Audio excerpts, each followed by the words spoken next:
ആയതുകൊണ്ട് പറയുന്നതല്ല. വിമലൊക്കെ അറിയാം, ഒരിക്കലും അമ്മയോട് തർക്കിക്കാൻ എനിക്ക് സാധിക്കില്ല. അത് അമ്മ അങ്ങനെ ആയതുകൊണ്ടാണ്. അതായത് ഒരു പ്രകടനവും ഇല്ലാത്ത ഒരു സ്നേഹമാണ് അമ്മയുടേത്. ഞാൻ ചെല്ലുമ്പോൾ എൻ്റെ കൈയൊന്ന് തടവും, അത്രയേ ഉള്ളൂ. പക്ഷെ അതിലെല്ലാം ഉണ്ടാവും. ഞങ്ങൾ തമ്മിലുള്ള കമ്മ്യൂണിക്കേഷനും ഒരു പ്രത്യേക തരത്തിലായിരുന്നു. ഞാൻ പറയുന്ന തമാശ ചിലപ്പോൾ അറം പറ്റും എന്നൊക്കെ വിശ്വസിക്കുന്ന കുറെ ആളുകളുണ്ടല്ലോ, അത് ഞാൻ പറയാം. അമ്മയുടെ ഏറ്റവും അടുത്ത സുഹൃത്തും ബന്ധുവും കൂടിയായിട്ടുള്ള, അതായത് അമ്മയുടെ അനുജത്തി, ഒന്നിച്ച് പഠിച്ചവരാണ്. പിന്നെ ഏറ്റവും അടുത്ത സുഹൃത്തുക്കളെ പോലെയായിരുന്നു. അവർക്ക് ക്യാൻസർ വന്നു. ക്യാൻസർ വന്നപ്പോൾ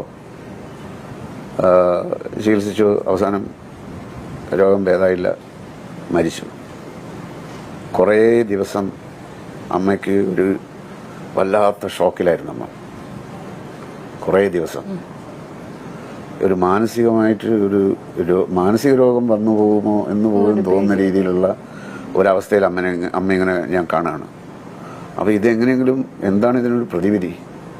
അപ്പോൾ പിന്നീട് അമ്മയുടെ ഇതെന്ന് വെച്ചാൽ പത്രം എടുത്തിട്ട് ആദ്യം ചരമകോളം നോക്കും, ഇനി പരിചയമുള്ള ആരെങ്കിലും മരിച്ചിട്ടുണ്ടോ എന്നായിരിക്കാം ചിലപ്പോൾ നോക്കുന്നത്. ഞാനിതിങ്ങനെ കണ്ടപ്പോൾ ഇത് ശരിയാവില്ല എന്ന് എനിക്ക് തോന്നി. അവസാനം ഞാൻ ഒരു ദിവസം ഇങ്ങനെ നോക്കിക്കൊണ്ടിരിക്കുമ്പോൾ ഞാൻ പറഞ്ഞു, അമ്മേ,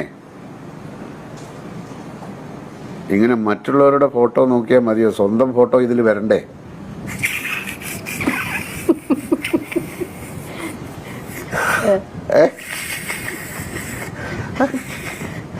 അമ്മയുടെ റിയാക്ഷൻ എങ്ങനെയായിരുന്നു? അമ്മ ചിരിച്ചിട്ട് അതോടുകൂടി ചരമകോളം നോക്കുന്നത് നിർത്തി.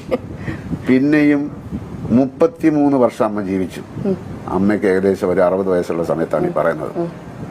33 വർഷം അറം പറ്റിയിരുന്നെങ്കിൽ അടുത്ത ദിവസം തന്നെ അമ്മ മരിച്ചു പോകണല്ലോ, അല്ലേ? അപ്പൊ ഇതിലൊന്നും ഒരു കാര്യമില്ല എന്നുള്ളത് വ്യക്തമാണ്.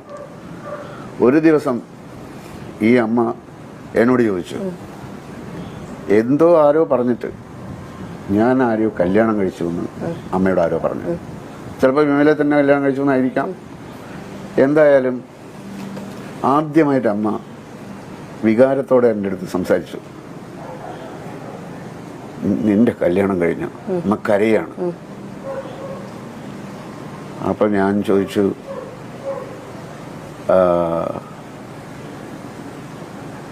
ഞാനൊരാളെ കല്യാണം കഴിക്കാൻ ആഗ്രഹിക്കുന്നു എന്ന് അമ്മയോട് ഞാൻ പറഞ്ഞാൽ അമ്മ വേണ്ടെന്ന് പറയോ? ഇല്ല. ഞാനൊരാളെ കല്യാണം കഴിക്കട്ടെ എന്ന് ചോദിച്ചിട്ട് അമ്മ വേണ്ടെന്ന് പറഞ്ഞാൽ ഞാനത് അനുസരിക്കുമോ? അതുമില്ല. പിന്നെ എന്തിനാണ് അമ്മ ഇങ്ങനെ സംശയിക്കുന്നത്? അതോടെ അമ്മയുടെ എല്ലാ കരച്ചിലും സഡൻ ബ്രേക്ക് ഇട്ടിട്ട് നിന്നു. മനസ്സിലായ? അപ്പോൾ ഞാൻ നേരത്തെ പറഞ്ഞ കഥയിലേക്ക് വരികയാണ്. അപ്പൊ ഞാനിത് ഇമോഷണലാവുന്ന വേറൊന്നുമല്ല. ഈ ജീവിതകാലം മുഴുവൻ അമ്മ ഉണ്ടായിരുന്ന കാലം മുതൽ ഒരിക്കൽ പോലും എന്നെ ഒരു വിരൽ കൊണ്ട് പോലും അടിക്കാനുള്ള ശ്രമം നടത്തിയിട്ട് പോലുമില്ല. ഞാൻ അത്ര നല്ലവനോ കുരുത്തം കിട്ടവനായിരുന്നു പല രീതിയിലും. വീട്ടിനും അങ്ങനെ അടങ്ങിയിരിക്കുന്ന ഒരാളൊന്നുമല്ലായിരുന്നു. പല തവണ വേണമെങ്കിൽ അമ്മയ്ക്ക് എന്നെ തല്ലാം. പക്ഷെ സ്നേഹത്തോടെ എന്തെങ്കിലും 1-2 വാക്ക് മാത്രമേ പറയുള്ളൂ.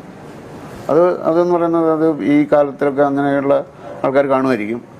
പക്ഷെ ഞാൻ പറയുന്നത് ചിലപ്പം എൻ്റെ അമ്മ എന്ന് പറയുന്നത് ഓരോരാൾക്കും പ്രിയപ്പെട്ടതായിരിക്കും, തീർച്ചയായിട്ടും. പക്ഷെ നമ്മുടെ നാട്ടിൽ ഇപ്പം അമ്മയെ തലക്കടിച്ച് കൊല്ലുന്ന മക്കളുണ്ട്, മക്കളെ തലക്കടിച്ച് കൊല്ലുന്ന അമ്മയുണ്ട്. അതില്ലെന്ന് പറയാൻ പറ്റുമോ? ഇല്ല. അതും നമ്മൾ ഈ സൊസൈറ്റിയിൽ കാണുകയാണ്. പക്ഷെ ഇതൊക്കെ ആലോചിക്കുമ്പോൾ കമ്പാരിസൺ ഒന്നുമല്ല. എന്നെ സംബന്ധിച്ചിടത്തോളം അങ്ങനെ കമ്പാരിസൺ എൻ്റെ ആവശ്യമില്ല. ഒരാൾ ഓരോ രീതിയിലാണ്, അത്രയേ ഉള്ളൂ. ഞങ്ങൾ രണ്ടുപേരും മനസ്സിലാണ്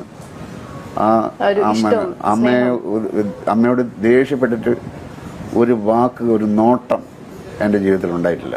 എൻ്റെ അമ്മയായതുകൊണ്ട്